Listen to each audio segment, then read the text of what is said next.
maybe a little closer to this end. But come on out here, I want to show you this headland structure.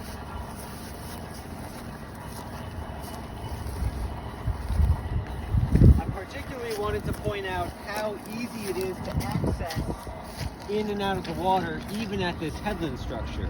It's not a rock barrier between you and the water, as so many other headland breakwater systems are.